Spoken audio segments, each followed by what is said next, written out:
Hello, my name is Jasmine Touchette, and today I'm going to tell you about the basics of soccer, also known as Soccer 101.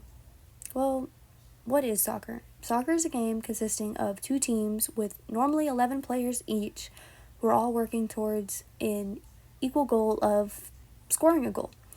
Players work to get a ball roughly this size into the opposing team's net without the use of their arms or hands. With that being said, each team is, however, allowed one goalkeeper, which is the only person on the team allowed to use their hands or arms to defend their goal and essentially help them not get scored on. So, in order to understand the game of soccer, you need to have a basic understanding of the field.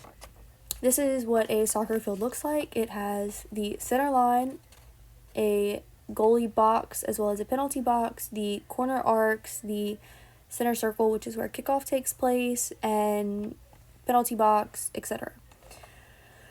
Well, a soccer field can be broken down into 3 thirds. The first third, also known as the attacking third, a middle third, and then a defensive third. The attacking third is where majority of goals are scored, and the forwards and attacking mids work together to score goals for their team in hopes to win. The middle third is where majority of the game takes place, and it's where midfielders essentially battle it out to see who can maintain possession of the ball. When you have possession of the ball, your entire goal is to get it into your attacking third to score. If you are the team without possession, everybody is working to gain the ball back and prevent it from going further into your defensive third.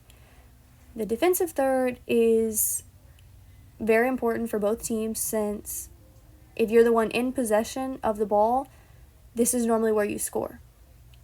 If you're So from the defensive third, if you are the defending team, your entire goal is to get the ball out. You don't want your ball to sit in this area too long, because one simple mistake can lead to a goal. Basically. So you heard me say forwards, midfielders, defenders, attacking mids. It's all very confusing, a lot of different positions. Well, before we get into that, it's important to note that every soccer team runs on different formations, meaning the way the players are set up on the field. You can run a formation known as a 4-5-1, which is basically a maximum protection one, which allows you to hold 5 people in your defensive third and 5 people in your middle third at almost all times, unless you are actively on the pursuit of scoring a goal, and then people will rise up to help your one lone person. Or there's also a formation known as 4-4-2, which I am most familiar with, since it is both the formation I played and have taught players. This consists of your goalkeeper. You have 3 defenders with a sweeper, which is basically just somebody who kind of rotates back and forth to protect whichever half the ball is on. And then you have your 4 midfielders and your 2 forwards. Your forwards basically spend their entire time in the attacking third scoring the goals, or attempting to score goals, with the help from the outside wings, which will come up and help those people. That way they either have equal or higher numbers in the attacking third. Your 4 midfielders will work to keep possession of the ball and create the play by basically, if these 2 people run this way and you have open people, they can play the ball across, etc. Your defenders spend majority of their time doing exactly that, defending. Their entire job is to keep the ball from going behind them and getting to the goalkeeper.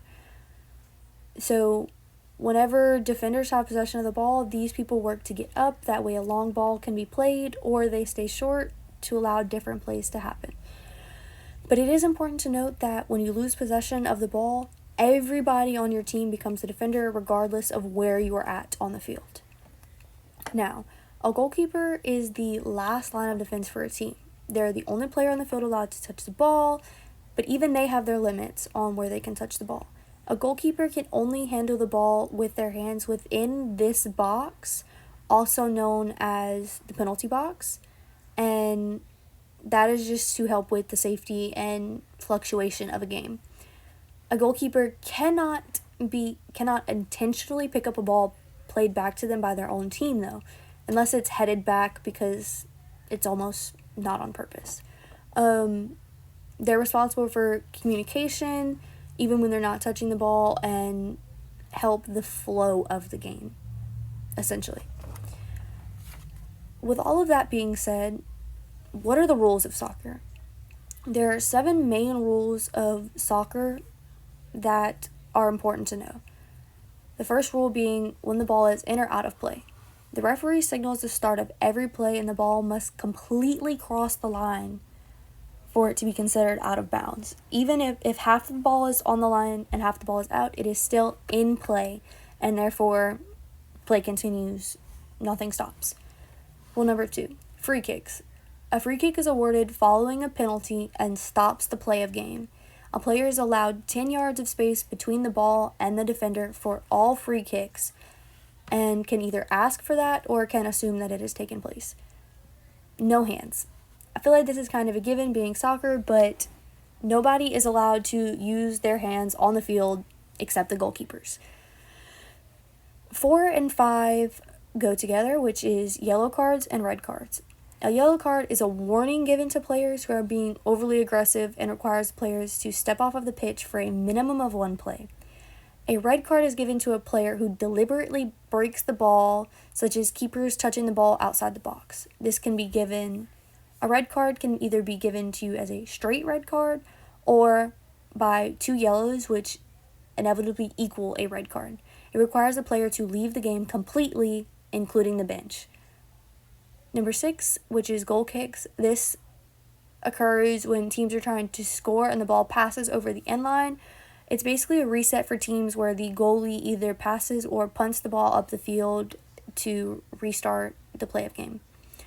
And lastly, corner kicks, which occurs when the defending team passes the ball out on their own end line when defending. Similar to a free kick, players kick the ball from the corner flag, attempting to score a goal, and the players are allowed the same rule of 10 yards. So, overall, soccer is a fairly simple sport played by hundreds of people across the globe, but it has varying different rules. This is basically just like the basics of basics that you can know about soccer, and majority of my knowledge comes from playing high school soccer for 4 years, as well as managing a high school soccer team. So rules can vary depending on the level of play, where you're playing, etc. But based on all knowledge that I have performed, these are the basic rules of soccer that you will need to know in order to play. So yeah, thank you.